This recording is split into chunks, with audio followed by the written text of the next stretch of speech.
प्रिय साथियों, मैं वासुदेव शर्मा, प्रदेश अध्यक्ष मध्य प्रदेश आउटसोर्स अस्थायी ठेका कर्मचारी कांग्रेस, सरकारी विभागों के निजीकरण के खिलाफ, उसके ठेकाकरण के खिलाफ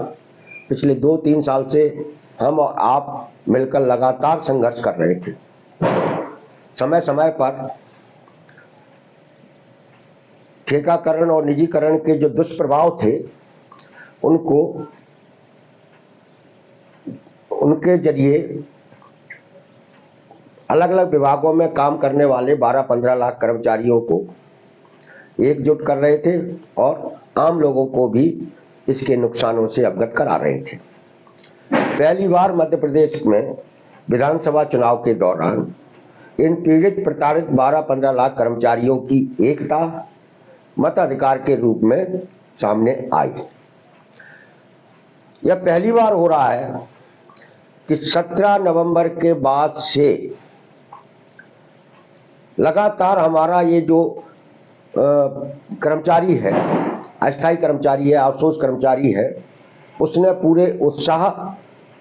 के साथ इस सरकार बदलने का काम किया है और वह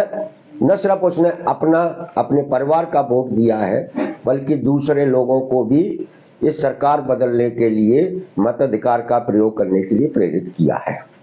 आज तक जो हमारे पास जानकारियां आ रही हैं आप सब लोगों के जरिए, वह उन जानकारियों के आधार पर ये तो तय हो गया कि मध्य प्रदेश में माननीय कमलनाथ जी की सरकार बनने वाली है, माननीय कमलनाथ जी मुख्यमंत्री बनने वाले हैं। उसके साथ ही हमारे आउटसोर्स कर्मचारियों में यह भी चर्चा शुरू हो चुकी है और उनके तमाम सारे मैसेज आने लगे हैं कि अब तो हमारे साथ न्याय होगा। मैं साथियों आपको इसी बात का विश्वास और भरोसा दिलाना चाहता हूं कि जब 2018 में माननीय कमलनाथ जी की सरकार बनी थी तो उन्होंने अपने कुछ प्रारंभिक फैसलों में पहला फैसला हमारा आउटसोर्स अस्थायी ठेका असंगठित कामगार कर्मचारी वर्ग के लिए ही लिया था। उन्होंने जो न्यूनतम वेतन है उसके महंगाई भत्ते में 500 रुपए की बढ़ोतरी की थी, जो अब तक की पहली सबसे बड़ी वेतन बढ़ोतरी थी।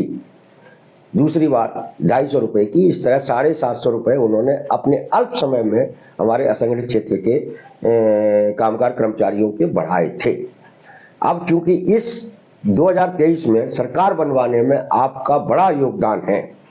और माननीय कमलनाथ जी ने भी आप लोगों को ये विश्वास भरोसा दिलाया है, उसी बिहाफ पर मैं आपको ये यकीन दिलाता हूं कि माननीय कमलनाथ जी की सरकार बनने के बाद से आप सब लोगों के अंदर जो अनिश्चितता है, जो आपके अंदर डर और भय अभी तक बना हुआ था शिवराज सरकार के द्वारा जो पैदा किया गया था, आपका डर निकलेगा, आपका भविष्य सुरक्षित होगा और आपकी नौकरी में स्थायित्व आएगा, आप भी सम्मानजनक वेतन के हकदार होंगे। यह काम माननीय कमलनाथ जी की सरकार आपके लिए करेगी, क्योंकि इस सरकार बनाने में आपका अपना बहुत बड़ा योगदान है। तो साथियों, ये सत्ता है, सरकार है। हमने देखा पिछली बार लगातार सालों से देख रहे थे कि हमारे छोटे छोटे कर्मचारी हैं, उनके संगठन हैं, उनसे कोई बात करने वाला भोपाल में नहीं होता था। अब आपकी भी जिम्मेदारी है कि सत्ता में अपनी भागीदारी के लिए भी आप काम करें। माननीय कमलनाथ जी की सरकार बनेगी, उस सरकार में आपकी बात करने वाले लोग भी पहुंचे, यह प्रयास भी आपको करना पड़ेगा, नंबर 1। नंबर 2, आपको अपनी व्यापक एकता बनाने का काम जो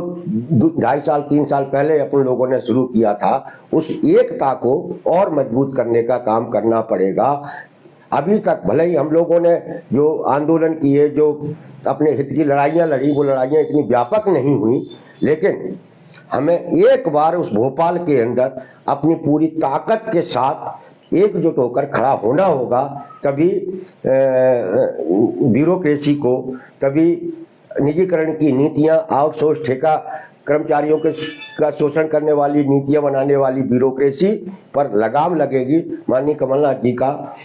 हम सब लोगों को सहयोग और सपोर्ट रहा है, इसलिए हम लोग अपनी बात व्यापक स्तर पर सरकारों तक पहुंचा पाए, जनता को भी समझा पाए। साथियों, अपनी एकता को बनाए रखनी मजबूत करें और आपके साथ हो रहे अन्याय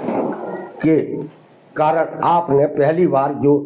लोकतांत्रिक तरीके से सत्ता परिवर्तन में योगदान दिया है, उसके लिए मैं पुनः आपको धन्यवाद देता हूं और भरोसा दिलाता हूं कि आपके साथ न्याय होगा माननीय कमलनाथ जी के मुख्यमंत्री बनने के बाद।